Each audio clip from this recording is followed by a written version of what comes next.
Pagsungko kinang Peña Francia sa 7 diocese sa Bicol Region, tigpo na kan Archdiocese of Cáceres como pag-andam sa napaparaning selebrasyon kan ikasanggatos na anibersaryo kan pagkorona sa mahal na ina. Uya ang report ni Jessica Calinog. Solemneng sinabat kan mga deboto ang imahen kan El Divino Rostro asin ni Nuestra Señora de Peña Francia sa pagsungko kaini sa Dioceses kan Daet kan Abril 30. Sinundan ininin banal na misa na pinanginota ni Bishop Rex Andrew Alarcon. Siyam na aldaw na matinir sa Dioceses ang mga imahen para sa siyam na aldaw na novena. Dadarahon man ini sa iba pang vicariate sa probinsya. Ito din ay muling pagpapaalala sa atin upang tularan ang kanyang halimbawa.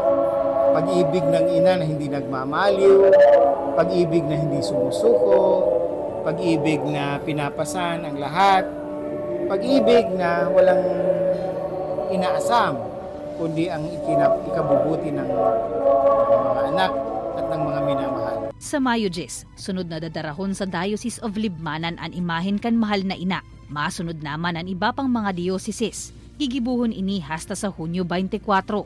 Ang pagsungko ni ina sa mga dioceses sa Bicol, katakod kan pag-andam sa dakulang selebrasyon sa maabot na Setyembre 20, ang ikasanggatos na anibersaryo kan pagkorona kin Nuestra Señora de Peña Francia. Kaya ang kamautan po kan sa tuyang kan arsobispo, kan bilog na archidioceses, na sa paagi kay na yung pagsungko ni ina, kita maandam, lalong-lalo na ang sa tuyang puso, ang sa tuyang kalag, sa pag-ako kay na yung dakulaon na grasya na kita igwaning langit nun na tagapag-antabay, tagapagsurog na ang pangaran Nuestra Señora de Peña Francia. Makalihis ang haros sa bulan na pagsungko ni ina sa bilog na rehiyon. Ibabalik ang mga imahen sa Archidioceses kan Cáceres, nganing makapag-andam naman sa mga aktibidad sa anibersaryo kan pagkorona, asin kapistahan kan patrona kan Bicolandia. Kaibanan si Jovel Obiso, Jessica Calinog, Balitang Bicolandia.